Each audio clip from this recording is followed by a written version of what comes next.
આ હોટલ જેવું પનીર ટીકાનું શાક તો હવે તમે ઘરે પણ બનાવી શકો છો, તે પણ આસાન રીતે. સૌથી પહેલા તો વાસણ લઈને તેની અંદર ડુંગળી એડ કરીને ધોઈ લેવાની છે અને પછી આ રીતે ડુંગળીને એક એક કરીને કટિંગ કરી લેવાની છે. ત્યારબાદ તેને ડીશમાં કાઢી લેશું અને ટમેટાને પણ તેવી જ રીતે કટિંગ કરી લેશું. હવે નાની કડાઈ લઈને તેલ ગરમ કરી દેવાનું છે, તેની અંદર ડુંગળીને એડ કરી દેવાની. પછી તેની અંદર કાજુ, લસણ, તજના 2 ટુકડા, મરચું, ધાણા પાવડર, હળદર, મીઠું, થોડીક કસ્તુરી મેથી એડ કરીને થોડી વાર માટે પાકવા દેશું. ત્યારબાદ ટમેટાને એડ કરીને ફરી પાછા 10 થી 15 મિનિટ સુધી પકવી લેશું. ત્યાં સુધી લસણ મરચાની પેસ્ટ બનાવી લઈએ. હવે ડુંગળી ટમેટા પાકીને તૈયાર થઈ ગયા તો તે ઠંડા થાય ત્યાં સુધી આપણે કઢાઈમાં તેલ ગરમ કરીને તેની અંદર કાજુ અને પનીરને ફ્રાય કરી લઈએ અને સાથોસાથ ડુંગળી ટમેટાની પણ આવી રીતે ગ્રેવી બનાવી લેશું. અને પછી એ જ તેલની અંદર સૂકા મરચા, હિંગ, જીરું, લસણ મરચાની પેસ્ટ, ત્યારબાદ તૈયાર કરેલી ગ્રેવીને એડ કરી દેવાની છે અને પછી 1 ચમચી ધાણા પાવડર, 1 ચમચી હળદર, 2 ચમચી મરચું, અડધી ચમચી મીઠું અને અડધી ચમચી જેટલો પનીર મસાલો એડ કરી દઈશું.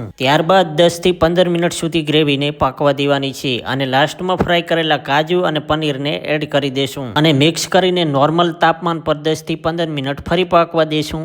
એટલે આપણી પનીર ટીકાની સબ્જી બનીને તૈયાર. કેમ બાકી મોજ આવી ગઈ ને? તો હવે એકવાર ઘરે બનાવો અને ફોલો કરી લ્યો.